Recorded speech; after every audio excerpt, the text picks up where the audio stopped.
അത്ഭുതപ്പെട്ടുപോയി. യഥാർത്ഥത്തിൽ ഗ്രാമങ്ങളിൽ നിന്ന് പട്ടണങ്ങളിലേക്കാണ് നമ്മുടെ സഹോദരിമാർ പലപ്പോഴും യാത്ര ചെയ്യുന്നത്. യാത്ര ചെയ്യേണ്ടി വരുന്നതാണ് പല തൊഴിലും നോക്കിയിട്ട്. ഇപ്പോൾ ഉദാഹരണം, എൻ്റെ നാട്ടിൽ ഞാൻ താമസിക്കുന്ന സ്ഥലം കണ്ണൂർ പഴയങ്ങാടിക്കടുത്ത്.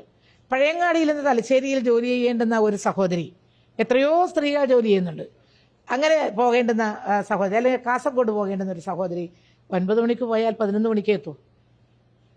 9 മണിക്ക് ശേഷം മാത്രമേ യാത്ര. യഥാർത്ഥത്തിൽ 6 മണി മുതൽ, 6 മണിയല്ല അതിനേക്കാളും നേരത്തെ ട്രെയിനിൽ യാത്ര ചെയ്യുന്നവരുണ്ട്, എനിക്കറിയാം. എന്നാലും എങ്കിൽ പോലും 6 മണി മുതൽ 6 മണി വരെ എന്നെങ്കിലും ഈ ജോലി ചെയ്യുന്ന സഹോദരിമാർ, യാത്ര ചെയ്യുന്ന സഹോദരിമാരുടെ ഒരാവശ്യവും അവരുടെ നെസസിറ്റി അതൊരു വളരെ അത്യാവശ്യമാണ്. അവരുടെ കാര്യത്തിൽ അവരാണ് 90% എന്ന് ഞാൻ പറയും. പിന്നെ വിരുന്ന് പോകുന്നവരും അല്ലാത്തവരും ഒക്കെ കുറച്ച് പേരുണ്ടാവും. അവരൊക്കെ ഇപ്പം അടുത്ത കാലത്ത് ഒന്നിച്ച് പോകുന്നുണ്ടെങ്കിൽ ഒരു ചെറിയ കാറ് പിടിച്ചങ്ങ് പോകും. ബസ്സിൽ പോകുന്നവര് മിക്കവാറും തൊഴിലെടുക്കുന്ന സ്ത്രീകളാണ്.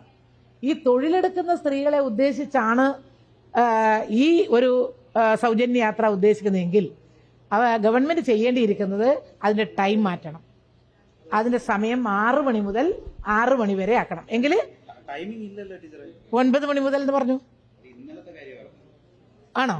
ഇന്നലത്തെ ഉദ്ഘാടനം ചെയ്യുമ്പോൾ മാത്രം പറഞ്ഞു. ഇന്നലെ 9 മണി മുതൽ. ഓ, എന്നാ അത് എനിക്ക് ഇന്നലെ ഞാൻ കേട്ടത് 9 മണി മുതൽ ആണെന്നാണ്. അപ്പൊ 6 മണി മുതൽ ടൈം ഇല്ല, ഏത് സമയത്തും എപ്പോഴും കയറാം.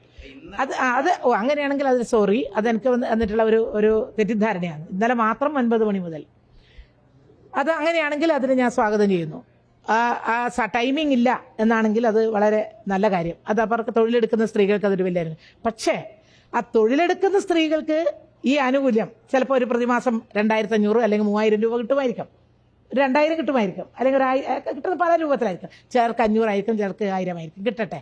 പക്ഷേ ഒരു വരുമാനമില്ലാത്ത നമ്മുടെ സഹോദരിമാരുടെ കാര്യത്തിൽ 2 മാസമായിട്ട് കൊടുക്കുന്നില്ല. അതുകൊണ്ട് അതിശക്തമായിട്ടുള്ള പ്രതിഷേധം ഉയർന്നു വരണം കേരളത്തിലെ സ്ത്രീകളിൽ നിന്ന്. ഈ കിട്ടിക്കൊണ്ടിരിക്കുന്ന കഴിഞ്ഞ ഒക്ടോബർ മാസത്തിന് ശേഷം മാർച്ച് വരെ കിട്ടിയിരുന്ന ആ സ്ത്രീ സുരക്ഷാ പെൻഷൻ കിട്ടാത്തതിനെ സംബന്ധിച്ചുള്ള പ്രതിഷേധം വളരെ ശക്തമായിട്ട്